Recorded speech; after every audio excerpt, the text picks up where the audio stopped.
Good morning.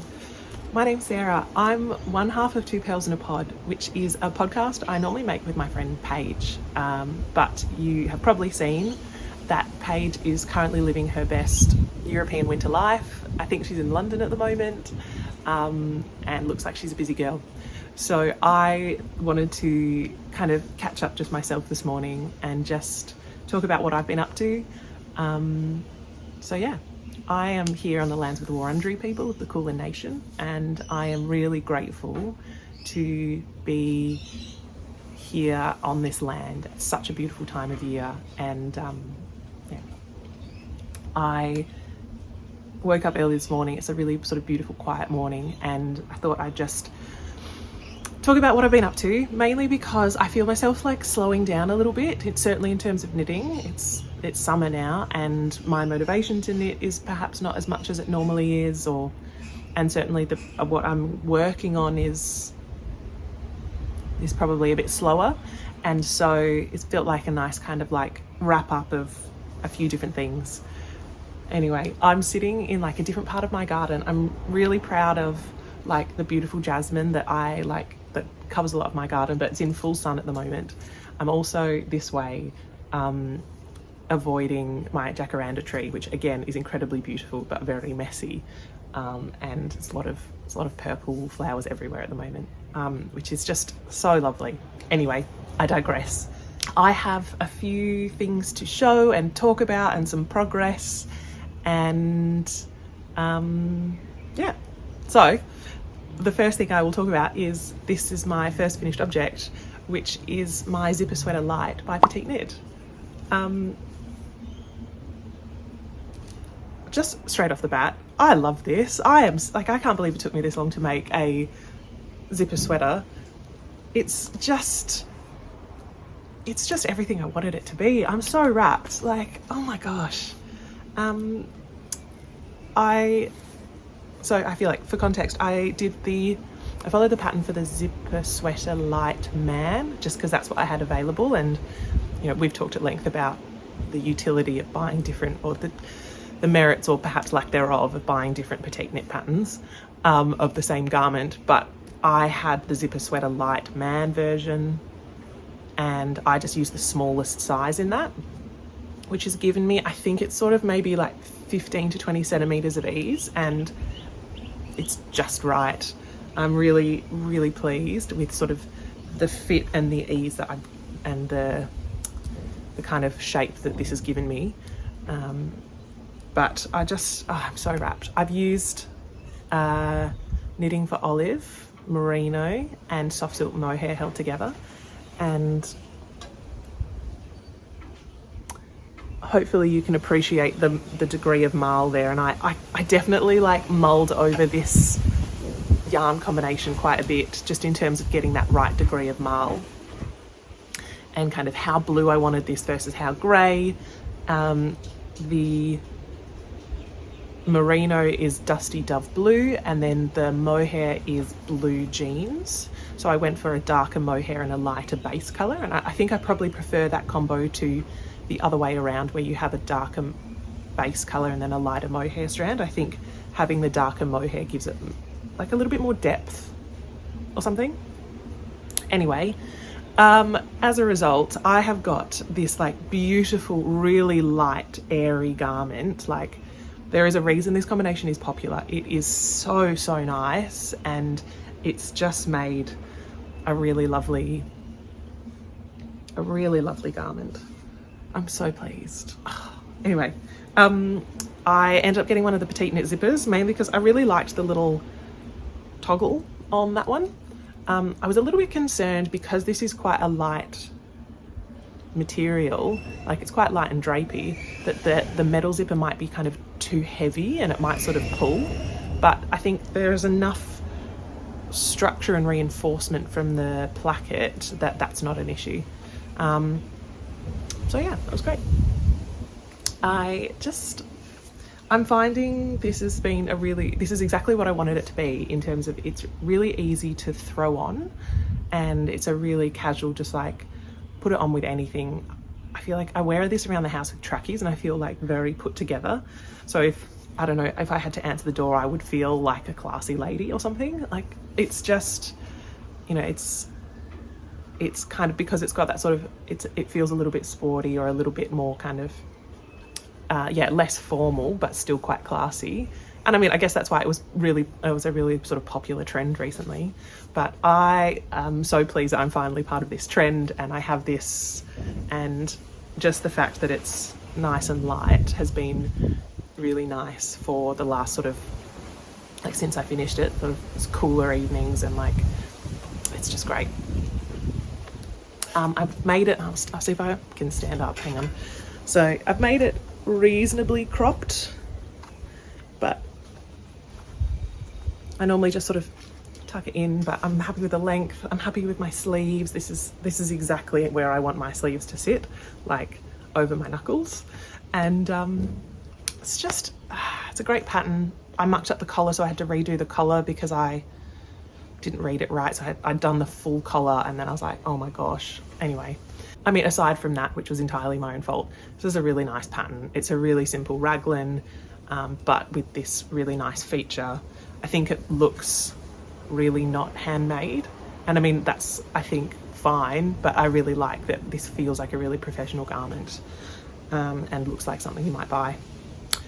Which makes sense because I modelled it off something that I wanted to buy and didn't. So, and it kind of worked out. Like, it absolutely worked out. So yeah, wrapped. But yeah, this is my main finished object today. I'll wear it for as long as I can before it probably gets a bit warm, but we'll see how we go. I have one more finished object, which is a present for my dad. So, I mean, I think he already knows this is coming, but he definitely watches. So Dad, if you would like this to be any sort of surprise, you should probably look away. But I have finished a beanie that I'm making him for Christmas. This is Mussleborough that I made, and I've been working on for quite a while, mainly because this has been my sort of travel project. Because it's all stockinette, it's such a handy one to just sort of have stashed aside so that you can just grab it when you need it, when you're looking for a stockinette project. My parents go, like my family's football team is St Kilda. This is for my dad to wear when he goes to the footy. But obviously the merit of this beanie is that it's double-sided, and I've made it reversible so that one side is for St Kilda and then the other side is just plain. So if he's wanting a low-key beanie as well, he can just have a black beanie.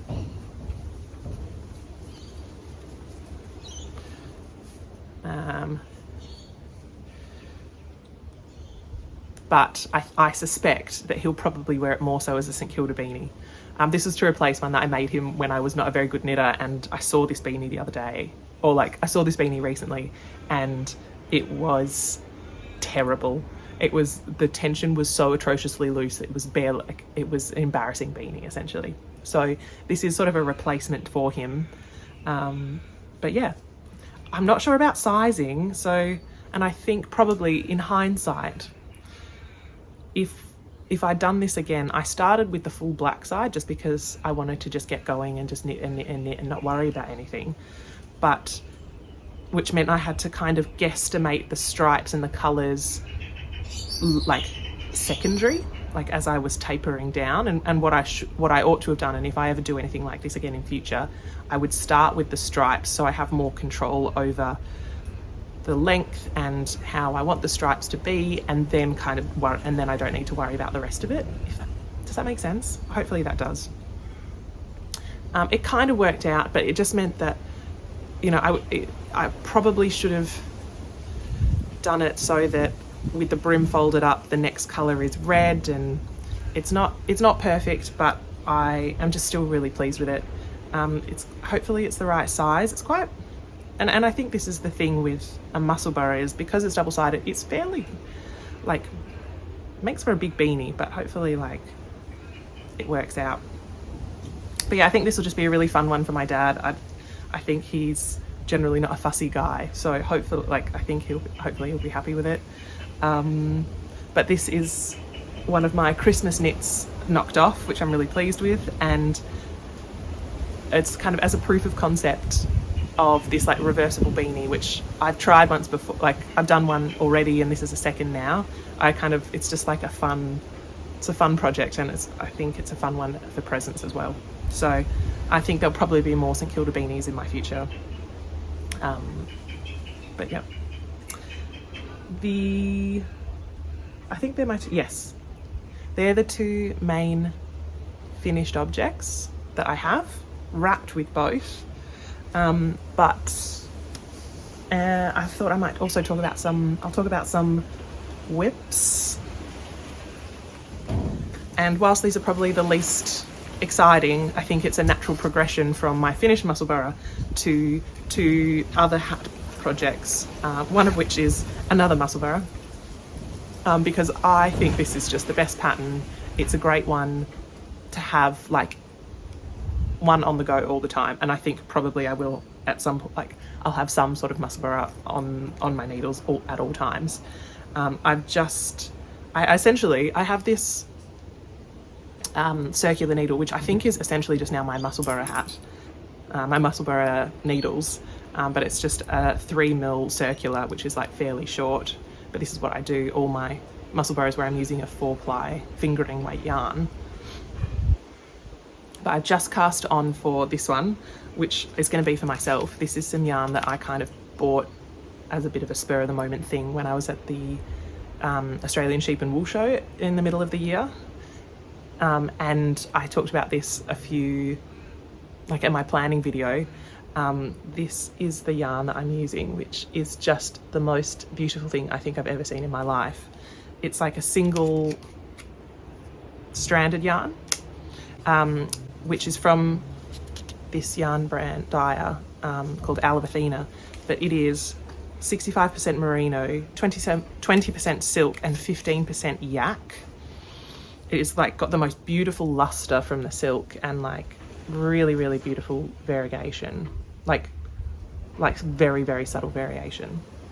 This color is called Gentleman's Moss, which I love, and this is what it's knitting up like. It's just so beautiful. So I'm just going to knit as far as I can with this. I'm not looking to make this double-sided or reversible. I'm just doing Gentleman's Moss coloured beanie, and if I need to finish it off with another colour on the inside just to get that last bit of the crown, if this is not enough, then so be it, that's fine. But I need to finish I've not quite done enough increases on this crown yet, because once I do, then it can just be knit, knit, knit, knit, knit. So this is my first work in progress, and this is just going to probably sit on the back burner and just come out when I am going to the movies or something, or in the car. My other whip is one that is also essentially a Mussleborough. I had some stash yarn that I put aside, and I remember thinking like, oh, I need to remember I want to make my niece a beanie with this for Christmas. And then I was like, yeah, I'll get to that at some point. And then I was looking for something else the other day, some other yarn, and I found this and I was like, ooh, I need to make that. So I have cast on another little beanie using the pattern for the Mussleborough, essentially because I want to use as much of this yarn as possible, and I wasn't sure, I was a bit nervous about quantity. So I used the pattern for the Mussleborough to essentially do a top-down beanie. It turns out I think I'll probably obviously have heaps, but I didn't want to run out. But I won't be making this double-sided, but I used that top-down approach that you get with the Mussleborough to get this beanie started. So my niece is 2, but she's got like, her head is on like the 99th centile or something. So now I'm wondering if this is big enough. I'm not sure. I do have a lot, and it wouldn't be the end of the world to rip back. But yeah, I think it'll be fine. I think I'll keep going. But anyway, this is a fun yarn that I got when when you just make random purchases online and you just kind of subsequently think, what were you thinking? This is not my normal approach, but I made a hot water bottle cover with this yarn and had a lot left over. And so I thought my 2-year-old niece would get around this sort of vibe.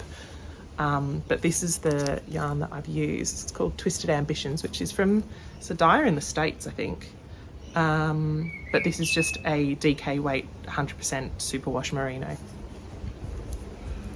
But I think it'd be fun for kids. I might do like a, yeah, anyway, this is just, this is not groundbreaking. I'm doing lots of top-down beanies essentially, because gift knitting season is upon us, and it just dawned on me that I've probably got a few more things that I wanted to knit for Christmas that I should have thought about a bit sooner.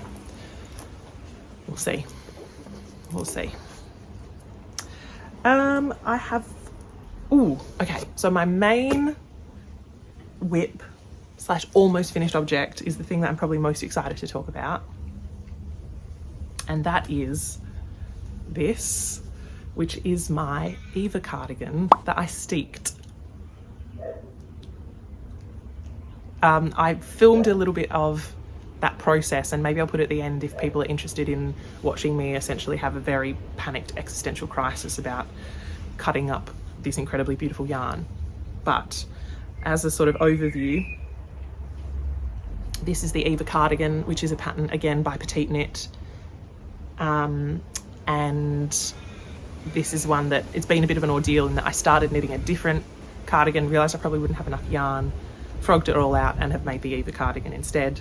The main thing that I did different to the pattern for the Eva cardigan was I joined it in the round and knit in the round with a bridge of stitches that I like added and then cut and then reinforced and steeked.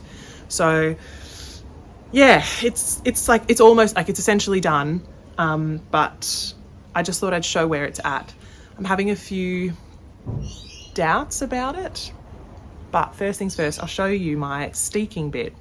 So what I did was I knit as per the pattern to the point of the V, and when you finish the neck shaping, I then cast on some bridge stitches, knit to the length, then cast off those bridge stitches and then did the ribbing, because there's no additional benefit in doing knitting in the round, ribbing in the round versus ribbing flat, because you're doing the same number of knits and purls.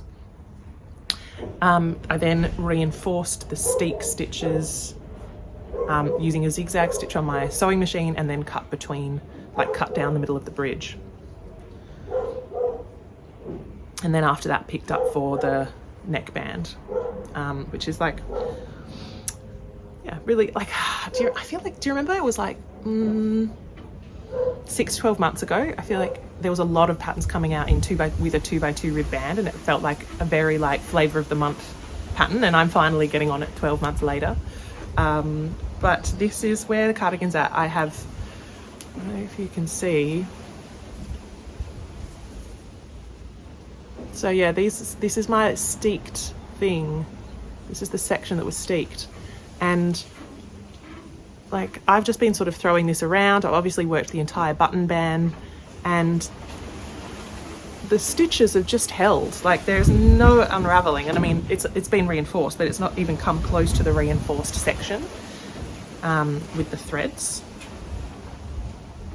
So it's kind of like that part's worked really well, and I'm very pro steeking in the fact that it's a very safe approach to modifying a pattern and using your yarn.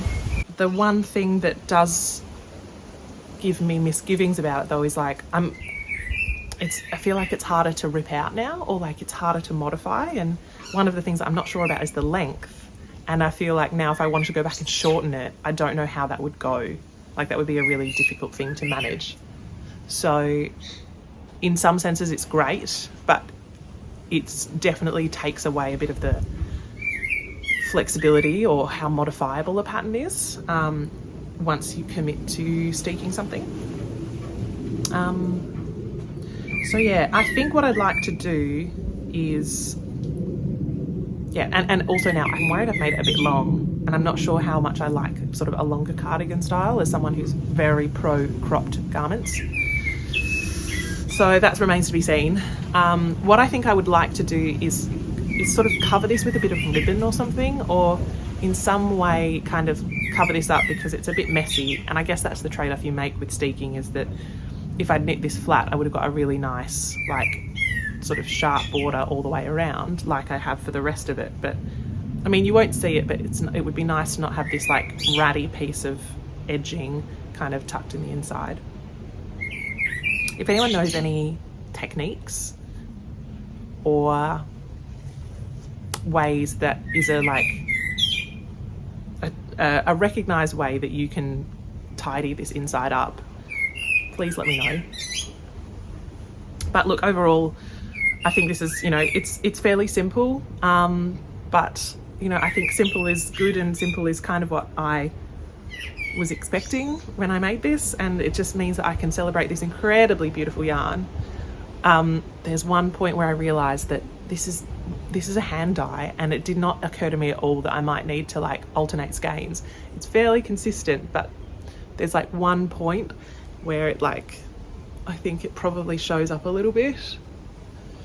So it's not quite finished. There's still like a few things to go, but the body of the knitting is done. So that's cool.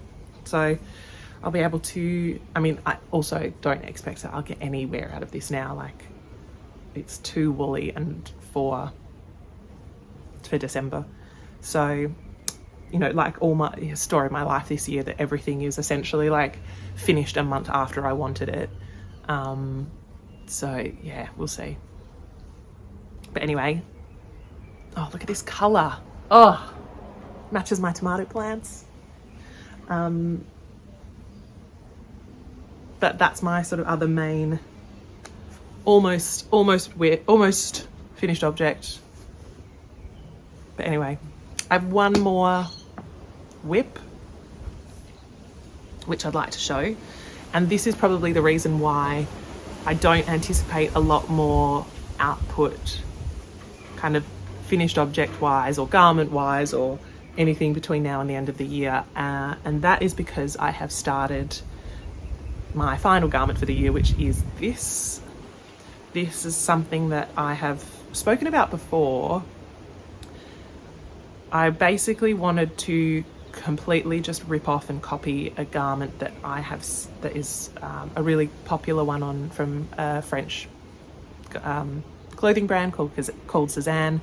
They have this kind of Breton knit cotton garment. It's called the Leontine jumper, and it's got kind of stripes, and it's a bit kind of like nautical, and it's very timeless, and I think, you know, it's part of their like recurring collection of clothes that they have every year. But I was like, I want to make that, because why would you buy something when you could spend the same amount of money making it, but then also the hours and hours to put into it as well. I tossed up between whether I should do this fingering or hold two strands together and do a DK weight. I'm using the Knitting for Olive cotton merino in the colour cream and navy, because I'm just doing a complete copy. So this was my DK weight with two strands together, and then this was my single, and I decided that this looked, and thank you for everyone in the comments who like on the last video who made some recommendations. I think I just really liked how sort of it is a finer, more classy is not the right word, but like it's less handmade and I just wasn't convinced. I still think this would be a really nice garment, and I think I think this would be great, but I am at a point where I am kind of motivated to knit like fewer, nicer things, and I'm willing to put the time into making something really nice and really special, rather than just like churn out garments that like I'm reasonably happy with, but it could be nicer, you know? So I decided I'm willing to put the time and the work into doing a 4-ply version. So from there I had to decide like what pattern I was going to use. It's just a raglan, but I was looking around for what has a 28 stitch gauge, which is what I got for my swatch. And I was thinking about kind of like, it was a bit of a hunt, but then I found what I realized is the perfect pattern, which is another Petite Knit one. Sorry, I'm using the Cumulus top, Cumulus T. The Cumulus, it's not the blouse, because I think the blouse is with Mohair. Anyway, the Cumulus, which is a really popular summer pattern from Petite Knit, which is a 28 stitch gauge. And I think a lot of people will make like a silk version or a cotton version. But I'm using my base pattern for this is the Cumulus T O neck rather than V neck. This is the O neck, but the really kind of one of the defining features of this garment is it's got this really deep Henley. So I've tweaked the pattern a little bit, and I am now doing my Cumulus T O neck, but at the moment I'm still working backwards and forwards to create the Henley, and then at some point, probably quite soon actually, I'm going to join in the round and then later do the Henley ribbing, pick up for the ribbing along that central bit. I've modified a pattern before to do a Henley. I did it on my Tulster tee, and it worked really well. It took a little bit of maths and a little bit of brain power to work it out, to incorporate sort of going backwards and forwards rather than in the round whilst incorporating the short rows. This one was actually a bit easier because this does that thing where it sort of creates a crescent and then casts on for the rest. So rather than do short rows in the round, it kind of, you have a period where you go back and forth and then you join, and that's how they get the back raised. And that's actually, so this was actually probably an easier way to modify to sort of split at the center for the Henley than like one where you start in the round like you do with the Tulster. Anyway, this is where I'm at. It's so much stockinette. There are so many stitches because, you know, obviously this is a 4-ply, this is a fingering weight yarn, and it's like every row now is like, the Cumulus T O neck pattern recommends that you use, it aims for like 4 centimeters of positive ease because it's meant to be like a summer garment. Because I want this to be a bit more oversized and this is going to be a long sleeve thing, less like a summer t-shirt, I have gone up quite a few sizes to give myself sort of 15 to 20 centimeters of positive ease. So I think I'm knitting a large. But I'm now at the point on the pattern where it says that you should start splitting for sleeves, but I actually want it to be a bit deeper in the raglan and a bit more oversized. So I've started with the size, the stitch count to cast on for the large at the neck. But I think I'm probably going to keep going and add a little bit more, so it's a little bit, there's a little bit more volume and even more positive ease around the bust. Sorry, I'll just wait for that person to put their bins away. But anyway, this is sort of my main project that I'm working on, but I'm kind of just really enjoying like not being in a rush or not trying to like get this done. You know, I think I spoke about this before. I have like mental slots that I would have for each month, or, you know, I sort of say I can generally finish one garment a month. So this will be my September, October, November garments. This is going to take up 2. I've mentally allocated this 2 slots because it's going to take probably twice as long.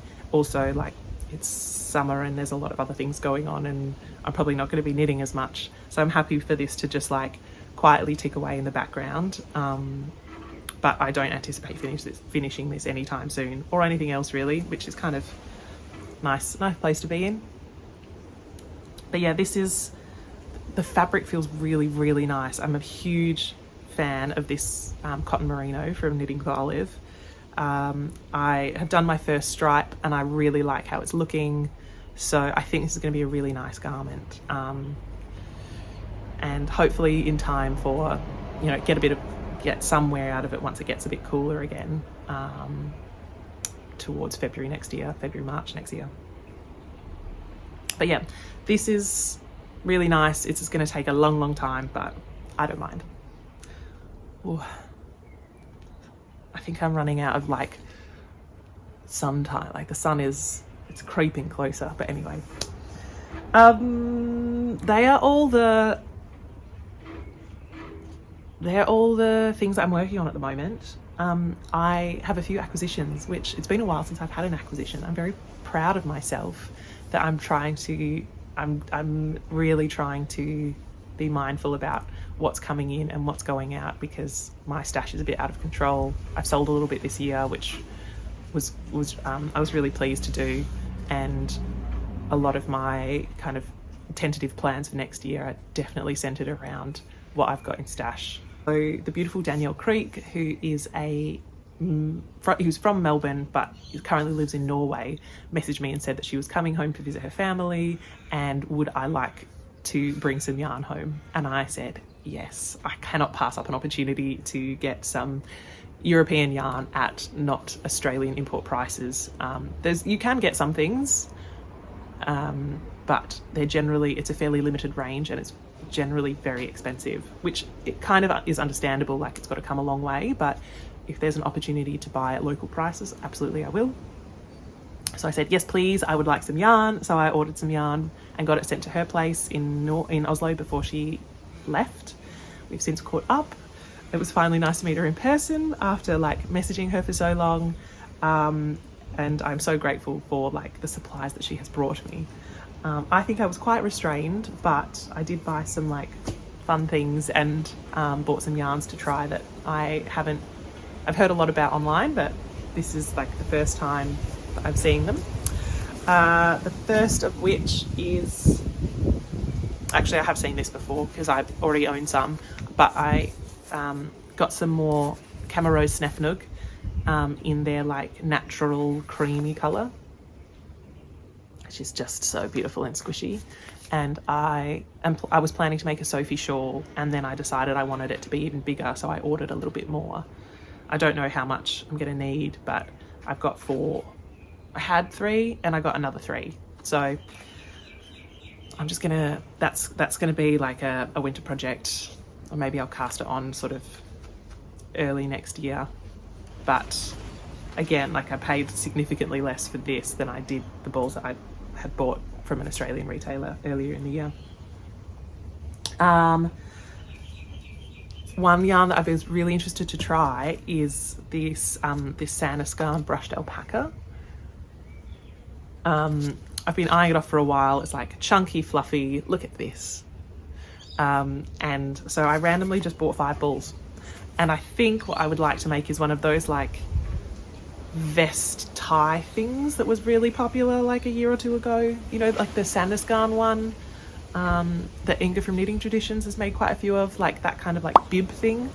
I can't remember the name of the pattern, but I thought this could be a fun opportunity to try this pattern with a fun yarn that I wanted to see how it goes. Again, with the priority on light, lofty, airy knits, which is what I am finding is like my preference when it comes to knitting, and the things that I like to wear, just because it's not really ever that cold in Melbourne. But so yeah, I got 5 balls of this. This is my like colour of the moment, it would seem. But yeah, really wrapped with that. Oh, look, the sun, it's creeping. The last acquisition I got from Danielle and from Norway is I got some Sandascan Sunday in this colour, which is 2543. I think it's like caramel or sugar, or I can't remember, something delicious, and mohair to go with it. This is the first time I've ever used Tilia, and I chose it because I wanted something that was a little bit different, because I love a contrast mohair, and they had quite a good range of browns. This is probably not what I thought it was going to be though. This is a lot more like anemic, or it's just like it's not quite as rich and warm as I thought it was going to be. I'm still going to try holding them together, but I'm not convinced. It's not quite what I wanted. Feels nice though. Like this is colour 203. I was going to hold them together to make a slip over. This was going to be like an autumn project, like early autumn. they kind of probably look nicer on camera than they do in real life. It's fine. I'm going to try it out, but this might not be the mohair I go with. But yeah, I kind of want an oversized, slouchy slipover. Lofty. Loft is the aim of the game here. But that's the plan for that one. We shall see. We shall see. But they were all the yarns I got. This colour combination just makes me so happy. Look at this. This is my life. And so that'll probably be a project for early 2025 as well. Oh my God, 2025. But yeah, that's sort of everything. I've run out of time. I need to go and put some sunscreen on or something. But yeah, thank you so much for sticking around. Thank you to everyone who has supported the channel and myself and Paige as we kind of try and muddle through these last few sort of weeks, months. And I'm sure we'll catch up with you again soon. Thanks, bye.